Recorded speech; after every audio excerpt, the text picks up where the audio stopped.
we are so excited to welcome our guest trainer, Chris McGowan from Peak 9860.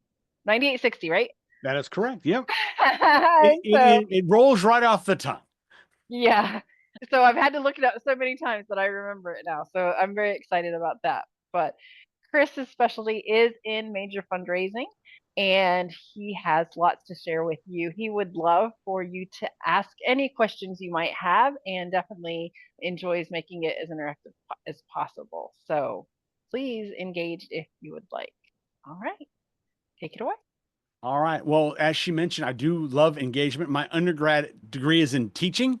I taught middle school for a while, so I'm used to the back and forth. I have no problem at all talking. I love to hear myself talk, so I don't mind doing that at all. But I want to make sure you get the most out of it you can. So any questions, comments, snide remarks you have, please share them out there.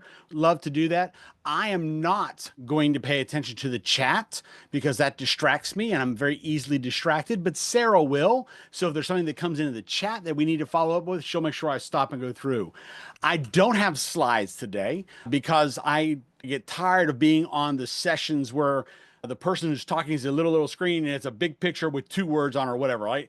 I love the pretty pictures, but I'd rather just see you and talk to you. So I don't have any slides, but I do have notes in front of me to kind of walk through where we are. So kind of give you an idea about what we're going to cover today. The first thing is we're going to talk about what is a major gift? What does it look like? How do we define it? Why would somebody make a major gift? Who is going to make a major gift? How do we get an appointment? How do we prepare for the meeting when we have it? What do we do to follow up?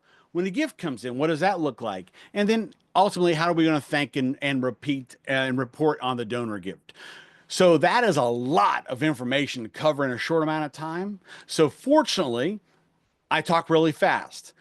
Unfortunately, that means that sometimes I lose people. So please, if I say something that doesn't make sense, or if I say something that seems to be brushing over a question, stop me and make me go back and answer it. All right.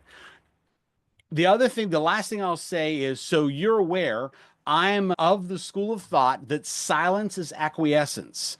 So if I don't hear from you, I'm assuming you agree with me 100%. All right? Okay, so let's talk about what is a major gift. So if it's a major gift, how do we define what a major gift is? The reality is there is no uniform answer. What is a major gift for an organization? Number one is it would be a life-changing, mission-changing. That's more than our budget in organization number two, and wouldn't even register on organization number three. So there is no definition at all. But I do believe that there's a way we can come up with a school of thought. What I tend to use is the 10x rule of thumb. So we find out what our average donor is. What is our average gift for our organization? We multiply that by 10, and that is a pretty good starting point for what your organization might be considered a major gift.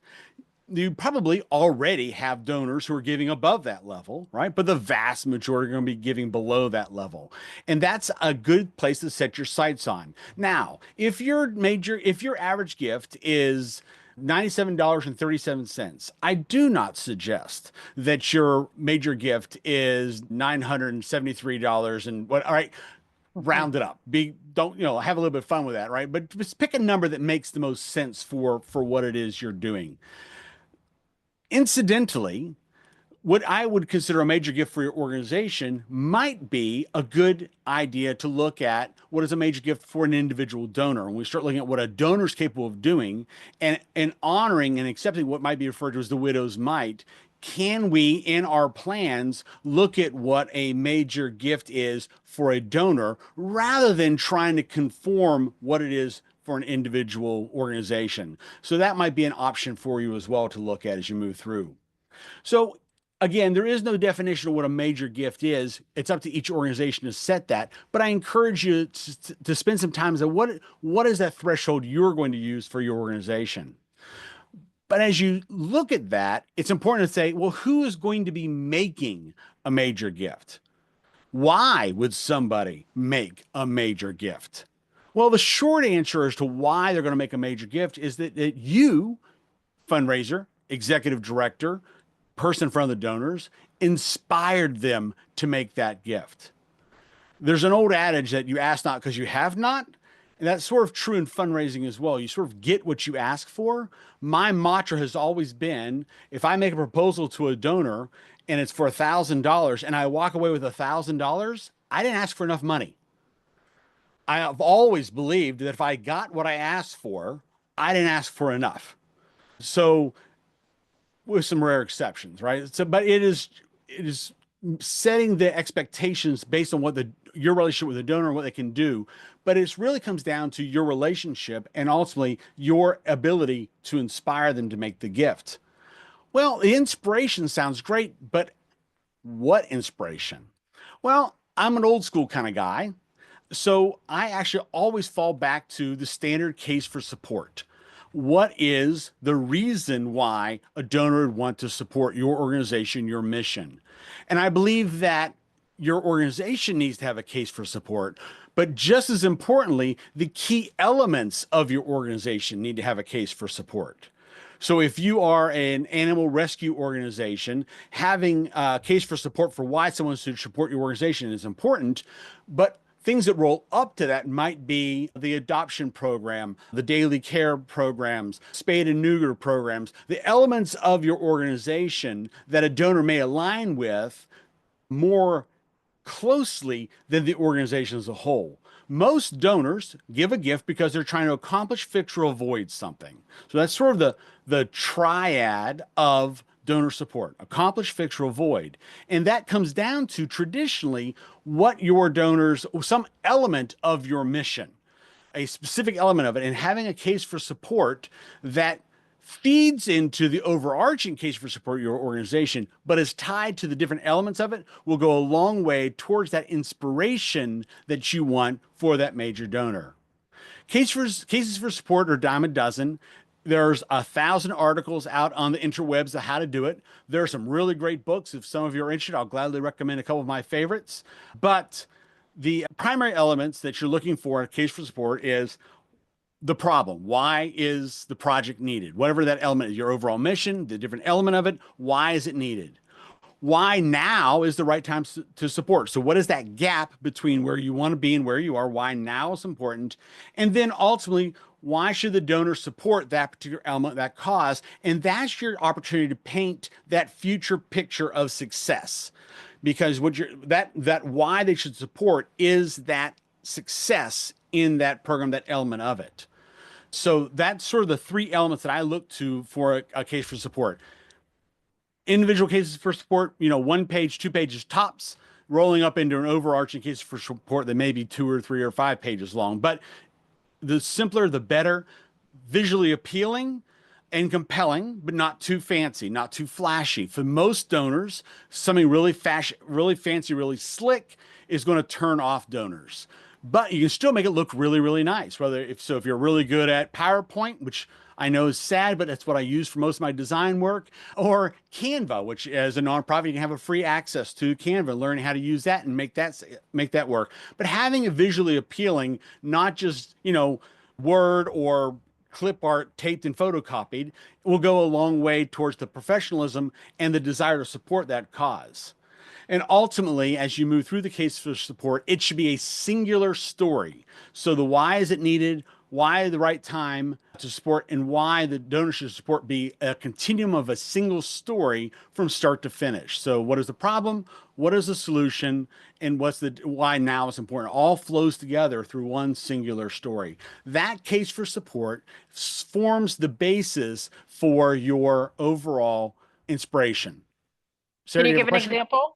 Yeah, can you give an example of a great case for support, or kind of how that story flows from those questions of why now, and then why should I support? I know I have examples, but to actually say, can you give an example? Not easy off the top of my head. I'm not sure. Do you have one off the top of your head? No, but I think, I do think that there is an importance in the urgency. So, like, it's important for you, we are working, let's say if we do turtle rescue, right? We're really focused right now in this season or in this time, focusing on, and this is where I think breaking down kind of the various parts of what you do is really, really helpful because you can say, let's say we're focusing on preserving eggs, right? I don't know anything about turtle rescue. I am really making this up off that top of my head. But we are really, it is really important for us to focus on securing turtle eggs so that we have maximum production this season.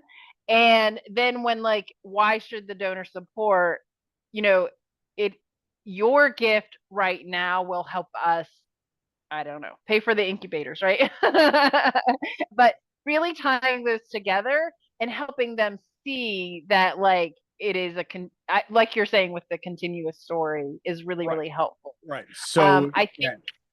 sometimes I see that a lot of organizations get kind of lost in the why should the donor support piece.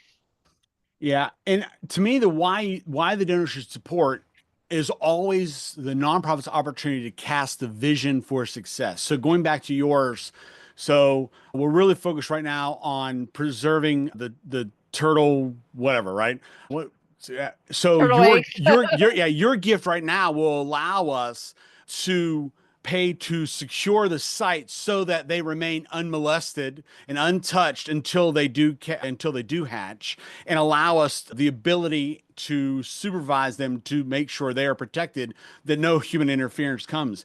The reason, and by doing that, you ensure a growth of this population, who will then in turn next year making improving the overall ecological impact. And here's how that impacts, by their presence here, it fades this. And so it gives you that ability to cast the vision of success, rather than, we think you should give it to us because we're wonderful people, and you are wonderful people. That's great.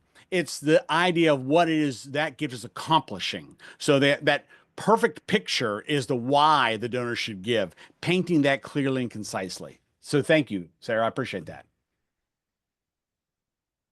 All right. So we know what a major gift is. We know that we can inspire them to make the gift. We just need an audience to inspire. How are we going to identify who a major gift is? Well, I have good news, bad news. The bad news is there's no magic bullet. There's no single answer. There is a couple of really, really bad answers, but there's no single solution. But we'll go over three main categories we can use to help identify major gift possibilities. The first one is the most logical and the easiest one to do, and that's giving history. So if you have donors who are giving at or near whatever your organization's major giving line is, they're likely able to meet or exceed that. It's worth having the conversation, talking to them. Again, they may have been giving you $100 a year because that's all you've asked them for, or you've not inspired them to give beyond that. So looking at your own donors and isolating some cases that you believe you can step up is the first step.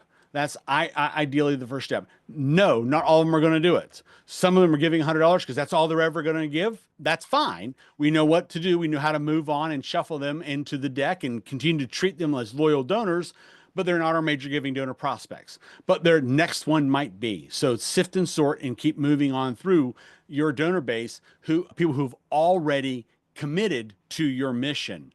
And don't look just at current gifts. At least go back 1 year. A lot of major donors, especially in the last few years, have gone to every other year giving. So Live Bunt is last year, but unfortunately not this year. Bunt is some years, but unfortunately not this year.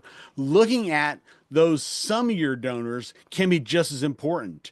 If nothing else, your personal follow-up might re-inspire them to step up in their giving. They might just give you that $100 again, but they weren't going to give it to you this year. They were going to give it to another organization. But because you took the time to reach out to them, to check on them, to find whatever that conversation was, they're now reactivating their giving sooner than they had planned. As a side note, if you don't know this, I would never, ever, ever, ever tell a donor they're lapsed in any language whatsoever. I would never say I have noticed you haven't given this year. I have seen that happen, and it's never good. Donors don't always see themselves as lapsed, even when they're lapsed. They may view their donations in a lot of different avenues that don't directly affect you. I worked for the Salvation Army for a really, really long time, and I had a donor call and scream at me because she'd not gotten a receipt for her gift, only to find out that she'd written the check to the Red Cross and never actually wrote the check to us. And so, in fact, she was looking at the check talking to me, and she goes, I have the canceled check right here. You got it. I said, okay, read me the details. And she goes, oh, that says right. So donors don't always know exactly what's going on in their days, or they may have thought, well, I came to your event and I bought this basket at your event, which of course isn't a gift in our world, right? But it certainly is in their world. So they may not see themselves as lapsed, or they may have given through their business or whatever. So never mention that. But the reality is, they the ability to communicate with them and talk with them can re-engage them and potentially step them up. So giving history is the first bucket that I would highly recommend you use as a tool to help identify major donors to step up into that role. The And next then one, when you say you're having a conversation with them, is it a face-to-face visit or do you use phone calls? How do you engage with them? any way and every way they want to engage. It almost always starts with a phone call. That's the most common tool that we start with. People are becoming less inclined to answer calls. So we'll talk in a minute about some tips I've used to help get around that. But phone call is normally the first way. Hopefully, we'll talk about some ways to encourage them to reach out to us to initiate the conversation as well. But yeah, phone call, email that isn't your general blast email, a one-off email. Donors can tell, or at least think they can tell, if you hand wrote an email to them out of your little off your hot little fingers versus the blast email that goes out. So using that as a way to communicate is still for those donors, especially those who are online donors, is a great way as well. And we'll talk about text messaging as well as an option in today's world. I hate text messages primarily because I am like the vast majority of the world, and I cannot stand to have a red 1 or 2 in my text message column where I don't even know how many unread emails. So I'm with them, and which is why it's such an effective tool. We have not yet gotten over that Pavlovian hump of the need to review and respond to text messages. So that's also a likely tool. But phone is still the number one way. Don't underestimate the power of Zoom. Although I don't use Zoom, I use FaceTime more than anything else. The vast majority of donors know how to use FaceTime, are comfortable using FaceTime because they use it with their kids and grandkids. And so FaceTime is always where I'm going to default. There are programs out there that will mimic FaceTime from your laptop if you're not comfortable with that, and will allow you to send FaceTime links to non-iPhone users. So don't feel you have to sit with your phone and hold your phone like that. There are technological options around that. Some are free, some are have a small cost to them, but there's ways that FaceTime specifically as a one-on-one communication tool can be a very, very powerful tool. All right. Anything else? All No, right. I wouldn't have thought of FaceTime. That's great. FaceTime is by far the most effective tool you're going to get, especially if it's a scheduled meeting. But even not doing that, they're going to now you have a few people who will answer FaceTime like this, which is always weird, like you're just staring at their ear for a little bit, but still you're talking to them, right? It's you're getting where you want to go. Or you're like this and you're looking up their nose. That's never fun either. But still, you're getting the communication in. All right, so that's the way we're communicating through giving history. The other option, another option, are there are tools out there. Some CRMs have integrations with wealth management tools. So, for example, Little Green Light has a native integration with, I want to say, Donor Search, where you can, if you're in that database, you can actually click on their name, and if there's a donor search record for that, it'll show you the donor search record that gives you an indication of wealth. If you don't have that integration, there are plenty of services out there that you can append and overlay data.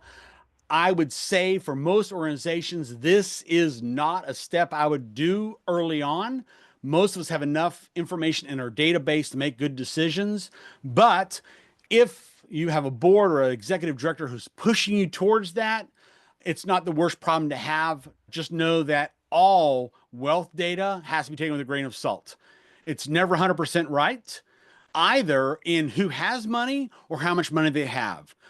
The extraordinarily wealthy people know how to hide the money so it doesn't show up in those sorts of things. And some people who are who Wellscreen says are wealthy are land wealthy, not money wealthy. They inherited something that has a lot of property and there's no really revenue, but they say, well, they're worth $6 million. Well, yeah, because they inherited a ranch that it's all dirt. So unless you want, a sliver of cow pie, it's not going to be help you out. So just know that it's a good tool. It is not a silver bullet, but it's not one that I'd recommend most nonprofits taking on early on in their major giving. Giving history is always going to be your first option. And the last one I want to talk about is referrals. Someone's connecting you with somebody with money. Now, when I say referral, I'm not talking about your board member who says, we should go talk to Susie. Susie's got a lot of money. That is not helpful. Or a board member goes, I heard that, oh gosh, her name just had out my Bezos's wife who has the foundation. Anyway, she's giving away $250,000. All you got to do is ask for it. Those aren't the referrals I'm talking about. Those are dead ends and they're going to frustrate you, right? But what I am talking about is ability for a board member or a committed volunteer or community friend to connect you with somebody who's already connected to your donor base. I strongly encourage you, as you're starting the program, to stay inside of those who are already supporting your organization. Not don't ever go talk to somebody who hasn't given to you, but from a major giving standpoint, and unless there's something very, very time sensitive, capital campaign, something like that, for your standard major giving, stick with people who are already committed to your donor base. I promise you, almost every nonprofit has enough nuggets inside of that. If you can connect them with the right person as the conduit, that right referral, you'll be far better off. If you have a board, and most boards fall in this category, who are fundraising phobic, just be careful how you approach the subject, right?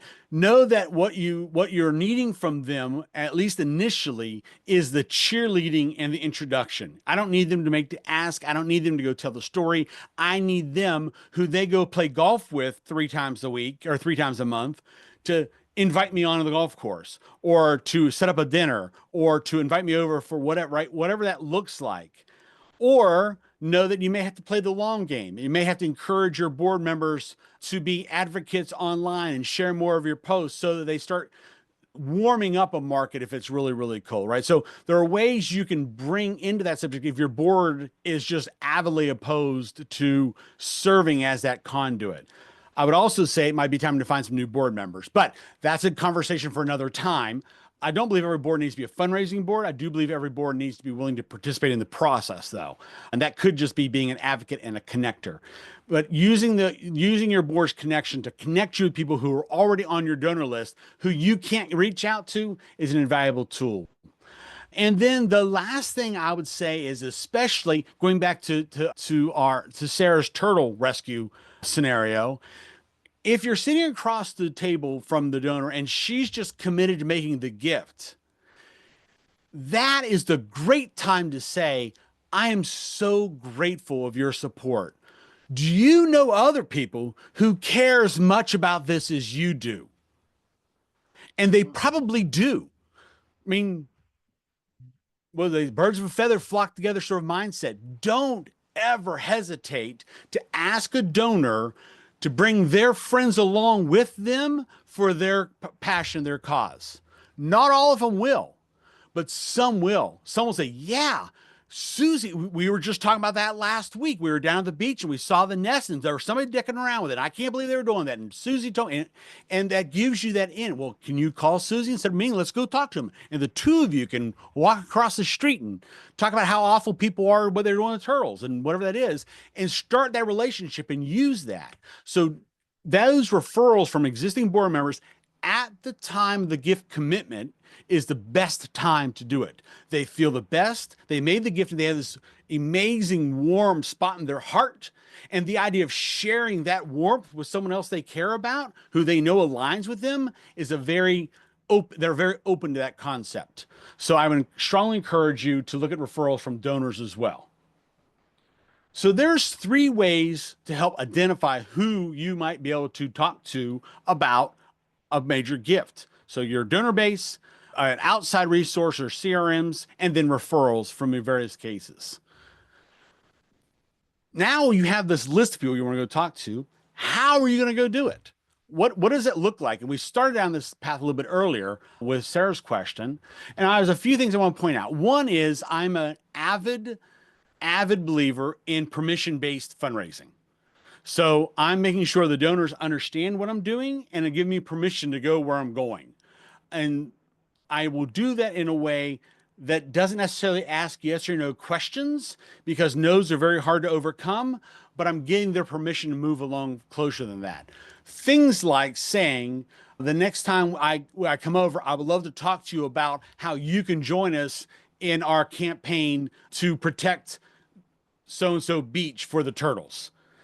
I didn't ask, can I? I didn't ask, is that okay? I just simply stated it. If they're opposed to that, they'll say no and I won't do it, right? But I've given them the opportunity to say no, and I've also given them the opportunity to speak up. More often than not, they will have a response to a statement, even though there isn't a question there, and they're less likely to say no. A confused mind says no. That's sales 101. So we try to avoid confusing our donors.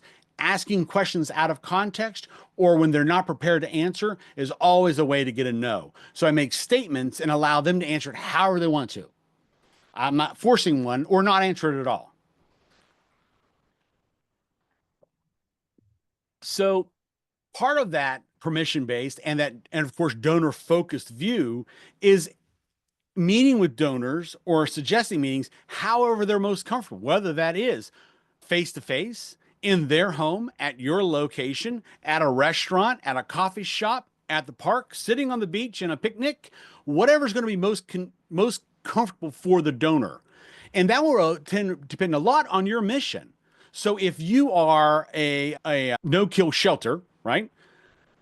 Meeting there might not be productive, right? Because it's constant noise, dogs barking and cats meowing and all that kind of stuff. And I've never been to a no-kill shelter that smells good, right? So they may not be the best place. So they may not want to be there, but they may want to go see they can play with the dogs, right? So you have to arrange, what does that look like? It's again, that donor focus for that activity, what's going to be most comfortable for them. They may want you to come to their house. They may not be comfortable with you in their house yet. They don't know you yet, right? They may want to meet at a neutral location. They may want to meet at, the local coffee shop or whatever's going to be most convenient for them. But setting the meeting, what we would call the valid business reason for the meeting, is always the hardest part of that conversation. What I encourage one is, if you don't know that, like, you're just on the start of this, I recommend seeking advice. The old adage is, if you want to raise money, ask for advice. You want advice, ask for money. All right, so you go there asking for a gift, you're going to get advice on how to go meet that goal. So you have this case for support. Here's what you do. You stick the word draft on it really big. And you take that and say, I know that you care about our mission. I would like for you to read this part of our document, and I want to see if it resonates with you. And if you can help me word it just right.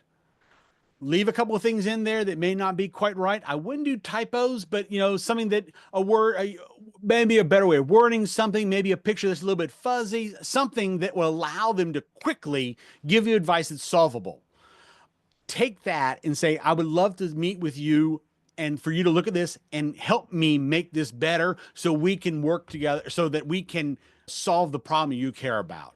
Seek advice on your first interaction rather than a gift. Now, that doesn't answer how are you actually going to get in front of them, right? How are you going to start that? Yeah, you're going to be donor focused, you're going to be permission focused, but you're also going to be persistent and not nagging, but persistent. We're all busy. And I already told you I have a whole bunch of unread emails, but if I have their email address, email is going to be the first thing I do. I'm going to send them an email and I'm going to say, I would like to talk to you about our case for support. I would like your input on how to improve this to make it more impacting on blah, blah, whatever it is. I'm going to call you at about 2:00 on Wednesday. I'll be calling from, here's my telephone number. Watch for my call. I hope that's a good time. If you prefer a better time, let me know. And I'm going to send that email. They may not open it. They may not. I don't know. But I've told them I'm calling. I've told them what I'm going to do. I've given them the opportunity. I didn't ask if it's okay. Notice there was no question in there. I told them what I'm going to do. I gave them the opportunity to give me an alternative time. I told them what number I'm calling from. I may oftentimes will put a PS in there. PS, don't forget to save my number in your phone so you know it's me, right? Little things that help make it more personal, more connecting. And I will oftentimes do that as a follow up. The trigger is a gift, right? I just got their $10 monthly gift in, and I'll say, oh, I want to thank you for your gift. That reminded me I wanted to talk to you about, so that they know it makes it a more personal action. So if I have a trigger that they've done, whether it's attending an event or if it is responding to an email or liking a Facebook post, whatever that is, if I have a trigger I can use, I'm far better off because it'll seem more personal and it's more likely to get through all the various spam filters of Gmail and AOL. Yes, they still use AOL. Don't go knocking that. And, everything goes along with that. So I've told them, I've emailed them. Then I'm going to call them. Now, before you pick up the phone to call them, have your voicemail ready. Precisely what you're going to say. And you're going to say it in this order: your name, your telephone number, the reason you're calling, your promise of what you're going to do next, your name, your telephone number, thank you. Your name, your telephone number, your reason for calling, what you're going to do next, your name, your telephone number, thank you. Start with your name and your telephone number. Not everybody's going to listen to the message, and ain't nobody wants to listen to it twice. So start with that. All right. So if you have that written out in front of you, make your call. Hopefully they'll answer the phone because you're calling about the time you said you were going to call and you're ready to go. If not, you've got your voicemail ready and you know what your next action is going to be. Now, if you don't get them, you're going to text them. Not right away. Maybe the day, maybe two, whatever's most convenient for you. You're going to text them. Hey, sorry, couldn't miss you. Sorry, couldn't make it. Hope you're still willing to check out our meeting. Let's connect. Whatever pithy way you want to say it, because text messages are pithy and very friendly. They aren't formal. They're not, dear Mrs. Jones, this is Chris McGown with da da da da. That isn't all what it is, right? Start, pithy, quick, simple. Hopefully they'll respond. If they don't respond to the text, you're going to call again. You're not going to leave a voicemail this time, but their caller ID is going to be on there. You're going to see they called. The law of reciprocity will start to kick in. Next to last step is if none of that worked, and sometimes it doesn't work. Sometimes it doesn't work because the number in our system is the wrong number. And nothing you can do about that, but you don't know that yet. Is a personal note. Little note card, a little 4x6 note card, not a letter, a little note card. It's going to say, sorry, we couldn't connect. And then hopefully you're inviting them to a generic event so they don't feel targeted. Sorry we couldn't connect. I would love to have a chance to talk to you. Maybe you can join us for our upcoming tour. They're held every third Wednesday at 10 o'clock. I'd love to see you. I'm not targeting you. I'm asking your permission. I'm sharing what's going on, right? It's going to be hand addressed. It's going to have a stamp on it. Please, please, please do not meter personal notes. It just becomes direct mail then. Put a stamp on it. Hand address it. My handwriting is atrocious, absolutely horrible, but I work really, really hard to address it very neatly. But I have had plenty of donors bring my note to me and say, what the heck does this say? Because they couldn't read my note, but they could read the address that I worked on. So take a minute, make sure you're addressing it by hand as neatly as you can, make your note as personal as you can. And if you can, invite them to some generic event where they're not going to feel one-on-one, they're not going to feel targeted, and they're going to know that there's a reason for them to go. Next step. Again, we haven't gotten there yet. So we're still trying to get to our meeting. Best case scenario is a connector, someone who is known in the community or is known by them, is going to send them an 8.5 or a 9x12 envelope with your draft case of support and a typed letter. Hopefully your board chair knows them and he can write the note and it can be from him. If not, if the board chair doesn't know them, it's going to be from your organization, and the board chair, even though it doesn't know them, is going to write a note, a handwritten note on your typed letter. that's going to say, we're so sorry we couldn't connect. Here's the draft case for support. If you have ideas on how to make this better, I would love to hear from you. Here's my contact information. The board chair is going to write a note. Susie, I'm committed to making this organization great for our city. Please, I hope I can meet you near soon, da da da, and throw his business card in there as well, right?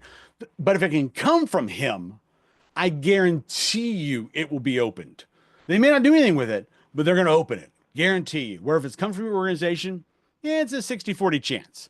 But you're going to include a typed letter with a personal handwritten note. You're going to include your draft case for support. You're going to include a note or a comment from a personal connection or a mutual connection if it can't come from them. And you're going to send it off and you're going to wait.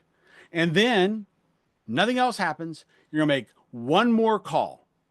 If they don't respond, move on. There's enough other things in there. Put them in your drip list of how you're going to invite them to events or whatever else. Do not keep beating the dead horse. But that is a really consistent way of getting prospects to understand the importance of what you're doing and an effective way of reaching out to them and a point where you say, enough's enough, move on. All right. Any questions about how I would recommend getting that appointment? All right. Silence is acquiescence. So, I like your voicemail. I've been using that voicemail for the last 25 years. That's how I leave a voicemail. So I'm very grateful that you shared it with everyone. Um, I learned it at a leadership training, literally when I was right out of college. And I was also a registrar for 4 years. And leaving a voicemail with a phone number like that, even though now we have caller ID, but at organizations, you often don't have a visual caller ID right. or it doesn't capture it. And so it trained me really quickly. I will jot down their name and then I will catch as much of the number I can the first time, but when it comes back around, it's so helpful. So I can double check that I got everything. Yep. So And if I missed it, I can listen to just the first 3 seconds, not the whole thing. I don't have to listen to yeah. your whole rambling. Yeah. So yeah, you're absolutely right. Okay. So success. The donors agreed to meet us. What are we going to do? Well, the first thing is we're going to have our draft case for support ready. If you have multiple programs and you have multiple draft cases for support, have them all on hand, even though you may never need them. You're only going to go talk to them about the Turtle Beach Saving Program. Thank you, Sarah, for giving us that scenario. It makes this a whole lot easier. You're only going to talk to them about that. But if the conversation leads somewhere and you find out they are really more passionate about the swallows that are also in that neighborhood, have that one ready if that meets your mission, right? Have that ready. But that's not what you're going there to talk about. Have multiple copies, especially if it's the first time you're meeting with them. And I don't want to be sexist, but especially if you're meeting with a woman. Meeting with a woman for the first time, even if you're a woman, they are far more likely to not meet with you alone. And they won't tell you they're going to have their son, their daughter, their neighbor, their pastor, what their husband, which we didn't even know was there, right? The checks just come from her, but didn't know she was married, right? They're far more likely to have a person with them the first time. You don't want to go, well, you two can share. Have multiple copies. It costs nothing to print off a 2 or 3 more, right? Because they're not professionally printed. They're drafts. They're printed off on your printer. So have multiple copies with you just in case, because you just never know when it could be there. Make sure before you go to the meeting, you're reviewing all of your notes. You know your donor's name. If your conversation got to it, who are the other key influences in their life? The spouse, children, business partners. What do you know that you want to make sure you know? Review their giving history. What have they given to? When have they given? How much have they given? What indications they have? So you have it top of your mind. Again, not so you can say, thank you Thursday for your gift of $100, but so you can be mindful that they just made a gift, or it's about time for them to make their next gift. That may or may not work into the conversation, right? You don't want them to say, well, I just last month I gave you $1,000 to be caught flat-footed, right? That's a very awkward place to be. So make sure you're reviewing their giving history as well. And then for your organization, know some key stories about the various cases and key facts. Stories, facts. Facts tell, stories sell. People make decisions across the board, charitable buying in every way, shape, and form. They make decisions based on emotion. They justify it with facts. Have your stories ready and a few key facts about that so that you can bring those into the conversation at the right time. But you have to know that going into the meeting, do the prep for that. Make sure you know what you want to learn for that meeting. Right? You're going there and you're not misleading. You want their opinion on the gratification support, how to make it better, but you also want to learn something. You want to learn if that resonates with them. If there's a reason they're there, why is it they're giving? By the way, the word why, when talking to a donor, can come off as combative. So if you can, in any way, shape, or form, train yourself to stop positioning questions with the word why, you will be far better. Rather than saying, why do you support us? In the nicest tone possible, say, what has led you to supporting us? What's behind your support for us? The word why just is too easily interpreted as combative. So if you can avoid that, do so.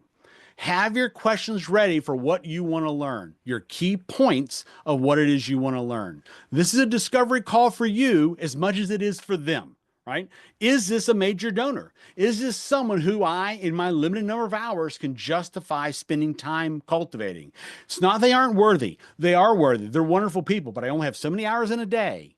I have to know whether or not this is a person who, no matter how much time I spend with them, is only going to give me $100 a year, no matter what I do or no matter what they're capable of? Or is this someone who, if I build a relationship and inspire them, can and will support us at a much higher level? And that's just a gut you'll have to get to learn to.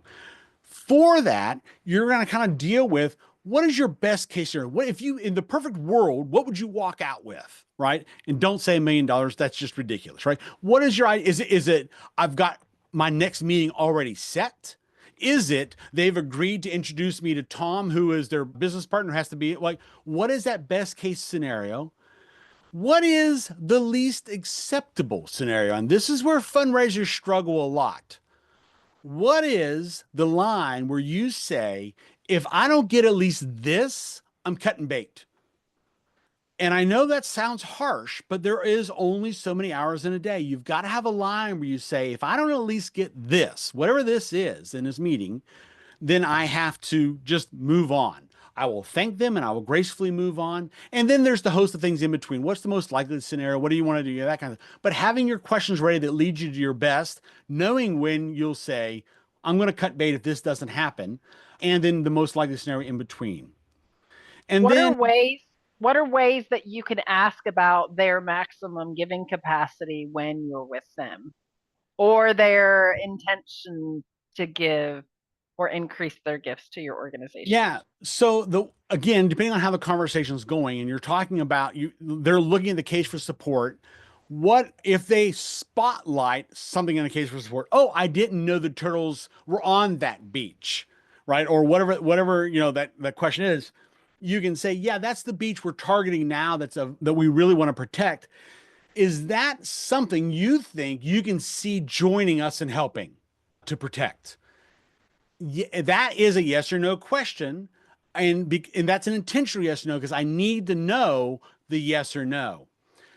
It is likely you're not going to get a yes or a no. You're going to get well, I don't know. I'm not sure what that looks like. And that's your case.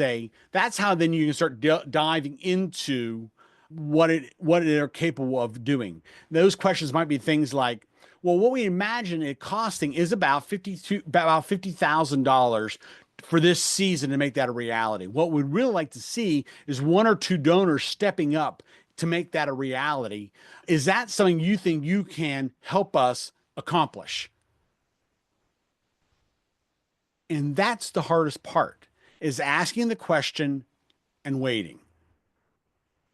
Golden silence is the hardest part of fundraising, because I promise you this, whoever talks next loses. Well, not really loses, but whoever talks next controls, right? So if you leave that out there, and after 3 seconds, and 3 seconds of quiet in a donor meeting is uncomfortable, you have to say, well, if you can't do 50,000, I'm just throwing that out. If you automatically backtrack, you've already brought your gift potential down, right? What you don't know is why are they not responding? They could be responding by going $50,000. Well, I could move money because they probably don't have it sitting in their checking account, right? Like, do they need to cash out a CD? Do they need to, what does that look? They could be doing the math of how to make that a reality rather than questioning whether or not you're nuts for asking them for $50,000. Speaking of that, important to note, I have never, ever angered a donor by asking for too much money. I've been laughed at. I've been said, I'm so glad you think I'm capable of doing that, but I have never angered a donor for asking for too much money, ever. I have left plenty of money sitting on the table by asking for too little. So, as I said before, if I walk away with the amount of money I asked for, I know I didn't ask for enough. So, don't worry about asking for too much. But don't, if your project's $50,000, don't ask for 100,000 either. Like that's disingenuous and that's just unethical in my book, right? But if it's $50,000, don't be ashamed to ask for $50,000. If they say there's just no way I could possibly do that, I'm giving you 100. That's the most I'm ever going to be able to do. Thank them profusely and wrap up your conversation and move along. I mean, there's nothing wrong with that. They're a great donor. They just aren't a major giving donor. Nothing wrong with that. We need those. They make the world go round. So asking them to partner with you in that way is the way they do that. I try my very best not to do that in that first meeting. I try to make this about them and learning about them rather than about the gift, because I want that to be the second meeting, because I want to ask for permission for that ultimately. But sometimes I'm only going to get one shot. Sometimes I worry about getting a shot and I want to go and take it. Or sometimes the conversation just leads that way. Sometimes the donor is waiting for the other shoe to drop because they are expecting the ask. So they just say, well, how much is this going to cost? Right. Sometimes the donor will bring it up. So it's being a good conversationalist is probably the most valuable skill a nonprofit fundraiser has, is the ability to move the conversation where you want to go and understand ultimately whoever's asking the questions is controlling the conversation and moving it to the point you want to go to. Does that help? Yes. I think it's so important to know your numbers. Yeah. Know your numbers. That's Yeah. one of the things that if you want to feel prepared, that's what you can really know. How much does this program cost? How much does that program cost? What is, you know, those are always the questions that like you don't want to feel like you're caught off guard. You want to know your numbers. Right. And you'll never know all of them, right? There's always going to be that donor that asks for that one weird one. Well, that's great, but what about if the beach, the west coast of the beach and the forward whatever, right? So, but yes, you're absolutely right. That goes back to that knowing your key interests, right? The stories and the stats are both responses and the cost to produce that, or the cost for what you want to do and what you need to do. Absolutely. And the last thing, I'll talk about it here a little bit, but I'll hit it a little bit more on a future slide, is make sure your organization is easy to give to. If your organization is a challenge to make a gift to, do everything you can to solve that. If you can't solve it because the organizational structure is such that you can't solve it, do everything you can to work around it, to find solutions. So if donor giving stock is an arduous task because they've got to talk to you 65 times to make it all happen, and they got to talk to their broker and your broker and all that, step in the middle of that, facilitate that, and you do all those calls. Well, whatever you can do to help it. If ideally the organization will change because you're helping them understand that what they have in place is detrimental, but sometimes it just can't or won't. So how can you help facilitate making it the gift easy to do? Because I promise you, nothing is quite as chilling to the warm fuzzies as an experience of giving that's painful or arduous. And there's nothing we can do about corporate culture unless we're in charge, and not many of us are, but there are things we can do to help mitigate that the best way we can. All right, so we're prepared for the meeting. When we're looking at I don't spend a lot of time on the meeting itself. The meeting is what the meeting is, right? It's going to flow as you've said it's going to be. You're gonna wherever it is you are, that will change a lot, right? So if you're at your location, that may lend itself naturally to a tour. You know, you've got a time constraints. All the meeting is what the meeting is. You've established, you told them up front what you wanted to do. You told them up front why you're going. The key thing is to learn about them. You have your questions. You're going to move through that. Do not hesitate to take notes. Please, please, please, in the meeting, do not think that you pulling out a notepad to write down what they're saying is going to be offensive or problematic. If you feel obligated, no, that isn't right. If you'd feel more comfortable, say, is it all right if I take notes? I want to make sure I capture what you're saying. I've never had a donor say no. I've never about at all. So don't hesitate at all to do that. If you're on FaceTime or if you are on Zoom, ask about recording it so that you can pay attention to the conversation. But make sure you're capturing it because ultimately you want to you won't remember in an hour and a half what you just talked about. And you want to make sure you do it. So please, please, please take notes in your meeting and it will help show them you're paying attention to what it is they're saying. And it'll give you a reason to ask follow-up questions. As you're leaving the meeting, you're asking your final question, which I hope is, when can we extend this? What's our next round? When are we going to meet again? What does that look like? Can we meet? Are you available next week? Whatever that next step is you have in the process, whether it's the first or the 10th meeting, what is that next step? What are they going to do? What are you going to do to come together towards it? So that looks at your next meeting or it looks at your final step as you're walking out the door or as they're walking out the door. The sweet spot then is the follow-up. How are you following up with them? I've got some steps I'll go over that I feel are important, but none of them are set in stone and none of them are perfect. Right? I'm a big fan of immediate, quick personal note. A quick note, very quickly jotted in. Thank you. I have been known, if I'm at their home, to pull down the street, pull over, and write it sitting in my car and drop it in a mailbox on my way to my next meeting. Right.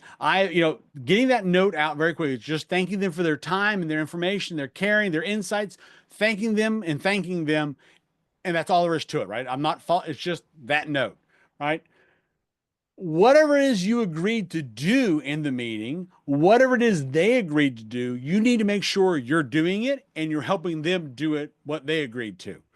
So if you agreed you were going to get a particular stat that you didn't have, get it quickly and get it back to them however you agreed to. And you do agree as I'll email that to you. I'll give you a call. I'll text you, whatever that is, get that information, get it quickly. Hopefully you can get that done prior to the note even reaching their inbox you just mailed to them. Right. So, but whatever it is you said you were going to do. If they promise to do something like, well, I'll check to see if I can cancel my CDs. Don't hesitate to follow up on that. Hey, listen, I know you were going to do that. If there's any way I can help you with that, please let me know. I'm happy to stand in. If there's something I can do or something our financial people can do, please let me know. Remind them in that proactive way, in that polite way of what they committed to, because they probably are not taking notes and they may very well have forgotten that they were going to do that. So you reminding them by offering to help them do what they said they were going to do is a great touch point on that one. Make sure you're doing it in a timeline you've agreed to as well. Now, this is the one that is my favorite follow-up that I don't think enough people do. In your conversation, because the conversation is about them, not about your organization, in your meeting with them, you will have learned something unrelated to your mission. It could be that they're about to go to their grandson's graduation. He's graduating from high school, college, whatever that is, right? It could be that their dog is a Cocker Spaniel full bred. It could be that their favorite vacation spot is Hilton Head Island or Jekyll Island or whatever, right? If I can find something related to what they said to me that was unrelated to my mission. So if their favorite spot is Hilton Head Island, I'm going to put a Google alert out for Hilton Head Island. And as soon as a news story comes in about Hilton Head Island, I'm going to send it to them and say, hey, I remember when we were talking, you said you loved Hilton Head Island. I just saw this. I wanted to make sure you saw it too. This touch point that says, I listened and I care about you beyond your role as a donor is an invaluable step in that relationship. I strongly encourage you, if it isn't natural, to ask a question that's going to garner something that is unrelated to your mission, but is important to them, right? It could be a follow-up where, oh, you're just back in town. Where were you? Oh, I was in Baton Rouge, right? Whatever that is, something that says, I listened and I care, and it isn't even related to me. I just care about you as a person. This was important to you. You mentioned it. I'm sharing it with you. And Google Alerts are a fabulous way of doing that, to really do that I listened touch point. It's important to do, but it also really pulls on the law of reciprocity. It really hammers home this idea of what it can be. If the meeting was a positive meeting, right, what is it you still need to learn? What is it that you need to start crafting your proposal for that donor, for that gift? If it wasn't so graceful, if it was a great meeting, but you don't really see a future there, how do you gracefully exit that while treating that donor with respect, but handing them back off to the way they were before you started that relationship? How do you gracefully exit? So, what is that follow up going to look like? And having that lined out ahead of time can be really helpful to you, the best you can. And then ultimately, you're hoping you're going to get a gift, right? So hopefully you've made your gift easy. You've made your organization easy to give to. The donor knows they have options. So as your proposal, in your proposal, you're talking about the different ways, if you haven't already, they can give, so that they know that they can talk about. It's not your job to tell them what gift is best for them. It's their job, their tax advisor's job, but know that they can make a gift of appreciated security, or make a gift of crypto, or to do it through their trust or through their QCD or whatever that is. Knowing the options that are available to them is a helpful tool. So make sure they know the options so they can make the best choice for them. Make sure you have internal processes in place to safeguard knowledge of that gift. So if they are going to write you a check and your bookkeeper's going on vacation for 2 weeks, they deserve it, they earned it. I don't want my donor's check sitting in a safe for 2 weeks. Right. So what are your internal processes to make sure you know when a gift comes through, whether it's online or through stock or through crypto? They gave a $10,000 gift online. Yes, they do that because they wanted the credit card points. It's just the reality. Donors do strange things. How are you going to know about that? What are your internal processes to be notified of a gift? What does that look like? You've done your thank you note. How are you going to receipt the gift? What receipt is appropriate? The receipt for a gift from a donor advised fund is not appropriate, but a gift from a qualified charitable distribution is appropriate, but it needs some specific wording. A gift of stock is great, but it needs to have specific wording. You don't want to acknowledge dollar amounts, you're acknowledge shares of stock. So what is your receipting process and making sure those are in place? Making sure you know whether or not that gift is from them or from a business or from a living trust. Who's getting the receipt and what does that look like, right? And then, of course, getting it into CRM, because if it's not in CRM, it doesn't exist. I'm a big believer, if it's not there, it didn't exist. Now they've gotten your gift, you're going to use the gift, right? So again, a personal note separate from the receipt. You got to send a receipt. It has to be legal, has requirements the IRS has to have, but you're going to do a thankful note as well. You may do a form letter as well. You can't thank a donor too much. A personal note, a thank you letter with a handwritten note from the executive director or board chair or both, whatever that looks like, right? How did you use the gift? Report back to them. Hey, you gave this gift to serve beach. Because of you, we were able to cordon off the entire beach and have volunteers and people there 24 hours a day to make sure the turtles were unmolested and could make it back to the sea to be quickly eaten by whatever's in the water. But that's not your deal, right? Your deal is let them get to the water, right? So whatever that looks like, share how the project is going and do that immediately as you can. And then again, so that was that beach. In 3 months, that beach is empty. How are we going to follow with it? What's going to be your story then? Well, since then, we've been able to see the population of turtles have grown because of our tracking mechanisms, and we're seeing it back in whatever that looks like, right? What is your longer term follow up?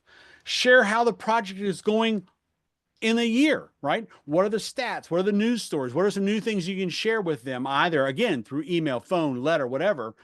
You're planting the seed that the need is still there, while thanking them for their gift and showing about the success. Always invite them to your other events, right? If you have an annual event, if you have an auction, if you have a gala, you have a tour, take the opportunity to invite them. So don't consider that part of your responding and thanking them. And that just starts the process over again, right?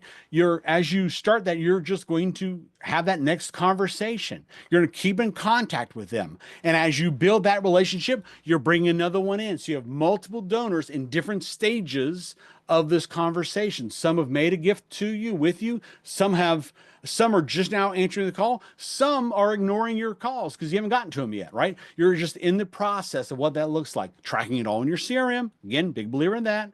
You have multiple phases in there so that you can continue to grow the mission. And remember, always invite your donors to bring their friends along with them on the journey. Donors love to share, and people love to be part of a winning team. If Susie likes it, I'm probably going to like it too. Susie's winning. I want to win.